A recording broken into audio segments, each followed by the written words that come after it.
What happens when one of Hollywood's most admired stars sits down for what should have been a normal morning show interview, only to walk straight into an ambush that would make his wrestling days seem gentle? Today we go deep into the explosive on-air clash between Dwayne Johnson and George Stephanopoulos, a moment that left the cameras rolling, the studio frozen, and America watching one of the biggest stars in the world walk off one of the country's most viewed morning programs. This isn't your average interview gone off track. This is a lesson in how a personal agenda can twist a simple conversation into a moment that could follow someone for years. And trust me, hit that subscribe button and leave a comment, because viewers will want to talk about this one for a long time. The Good Morning America studio buzzed with its usual early morning energy. Makeup artists dabbed final powder on shining foreheads. Producers hurried between screens, adjusting last-minute details. The warm sound of live TV preparation filled the space like a familiar hum. Dwayne Johnson,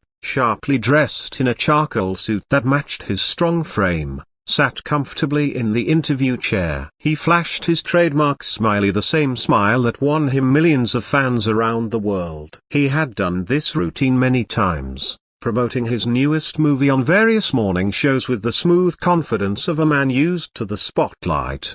George Stephanopoulos, in a neat navy blazer and matching tie, glanced over his notes one final time. His expression appeared calm and professional, but in his eyes there was just a hint that today's conversation might not be the normal promotional chat Dwayne expected. As the floor manager counted down from 10, both men straightened in their seats. Cameras focused. The red recording light blinked on. Good morning. I'm George Stephanopoulos, and we're here with Dwayne Johnson of The Rock to Millions. George's voice carried that steady, experienced tone that made him a trusted name in American news. Dwayne, thanks for being here. Always a pleasure, George. Thanks for inviting me, Dwayne said warmly, completely unaware of what was about to unfold. So let's talk about your new movie. Big action, huge budget, the kind of blockbuster people expect from you. But I want to go a little deeper today. George leaned forward,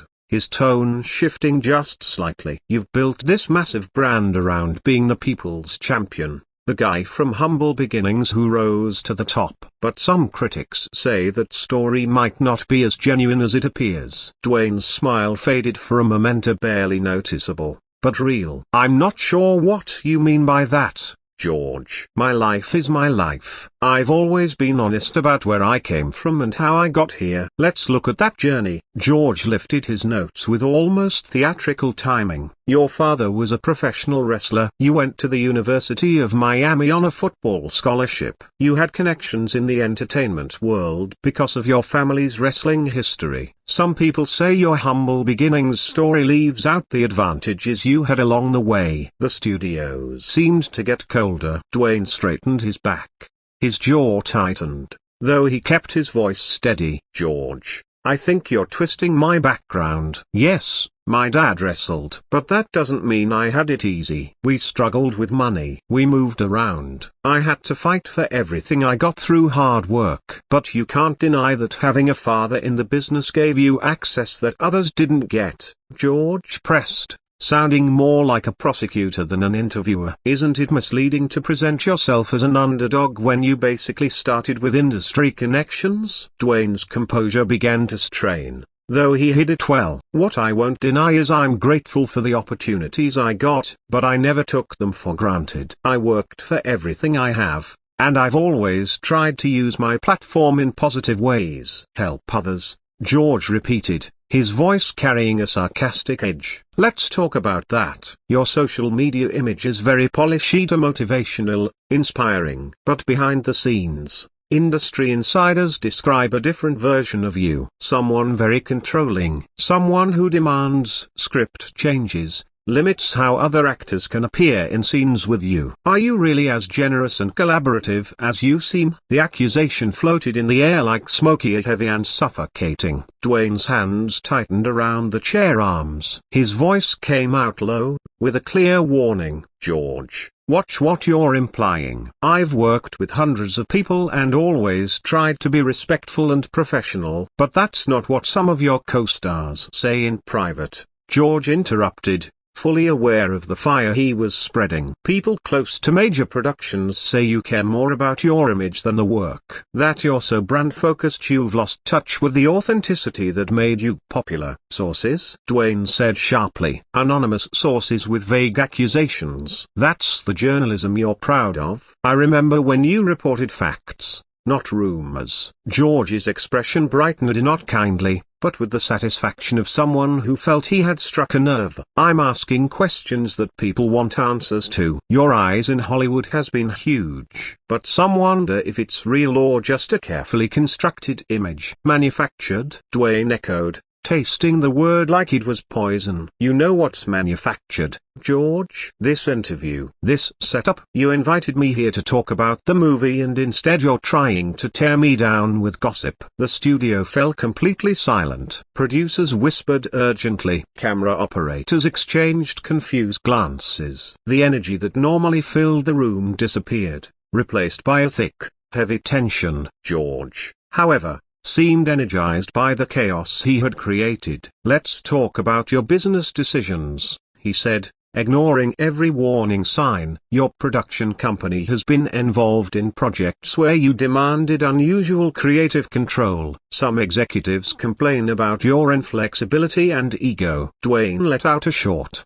cold laugh. Ego-driven demands. That's rich coming from someone whose career was boosted by political connections, who now thinks he can lecture others about authenticity. At least I earn my place by entertaining people, not piggybacking off politics. The personal jab hit George hard. He stiffened. But instead of calming the situation, he pushed harder. That's a cute distraction. But we are here to talk about whether your brand is more important to you than genuine storytelling. Honest storytelling? Dwayne said, his voice rising slightly. Then how about honest journalism? Why don't you tell viewers this whole ambush came from a hit piece that's been floating around Hollywood for months, pushed by people with their own motives? Why not mention that every one of these anonymous accusations has been denied by people who worked with me on record? For a moment, George's confidence slipped. Then he gathered himself again. I'm asking fair questions about a public figure with major influence. Your anger suggests there's truth in what I'm saying. My reaction, Dwayne said through clenched teeth, is what happens when someone shows up in good faith, ready to promote a film made by hundreds of hard-working people, only to be attacked by someone who cares more about creating drama than about facts.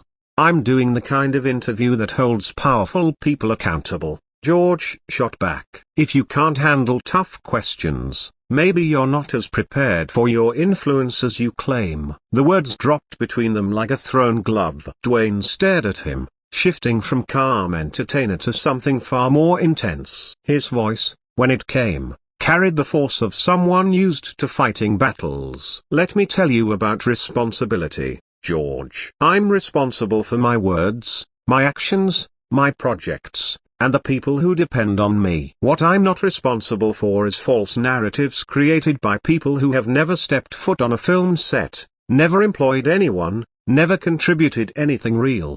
But you do take responsibility for how much you've changed since becoming famous. George leaned forward, determined to deal a final blow. People say you've isolated yourself, surrounded yourself with yes men, lost touch with regular people. Multiple sources, Dwayne repeated with disgust. You love that phrase. You know what I call anonymous sources? Cowards. People who don't have the spine to say something directly. My phone number hasn't changed in a decade. Anyone can reach me. But instead, they whispered to gossip reporters and journalists desperate for clicks. Washed up, George's voice cracked. I've been reporting the news longer than you've been acting. Don't talk to me about journalism while you're proving how fragile your ego is. Criticism. Dwayne stood up abruptly, towering over the desk. Is that what this is? Criticism? No, this is character assassination. Where I come from, criticism uses facts and courage. What you're doing is neither. Stand and finish the interview like a professional,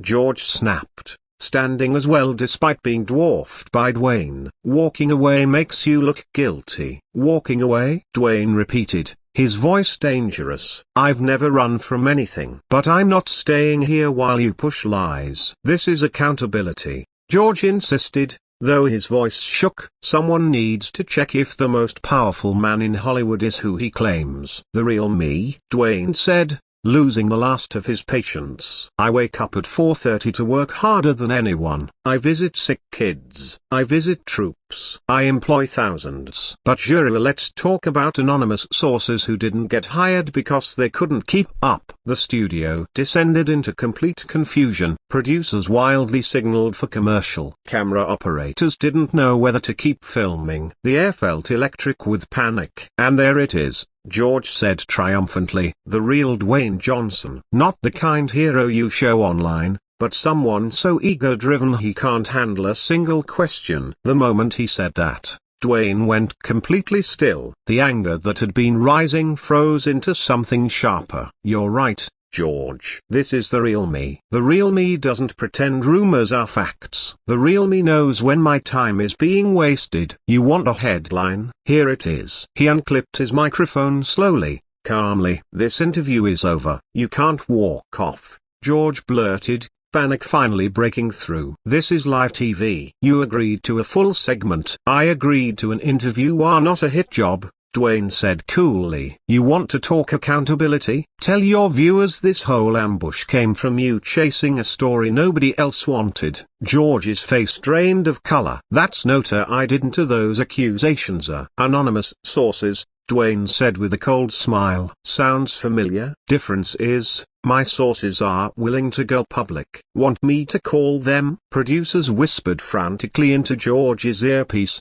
but he didn't seem to hear. "You're making a big mistake. Walking out only proves my point," George said weakly. "Which people, George?" "Your sources." "Viewers are watching you right now, seeing exactly what kind of journalist you are, one who ambushes guests and spreads gossip." "I'm just asking the necessary questions," George insisted, but even he didn't sound convinced. "Hold me accountably for what?" Dwayne demanded. "For working hard, for treating people with respect, for being positive. If that's a crime, then fine. For lying about who you really are," George pushed desperately. Dwayne laughed, a harsh, humorless laugh that made the entire room stiffen. "Lying to the public? You've spent 15 minutes using gossip as news and personal attacks as questions. You want to know who I am? I'm someone who just wasted 15 minutes on a man who became a tabloid reporter without realizing it." "How dare you?" George shouted. "I've interviewed presidents. I don't need respect from a lucky wrestler pumped up on steroids." Everyone froze. The line had been crossed. Dwayne stood silently for a long moment. When he finally spoke,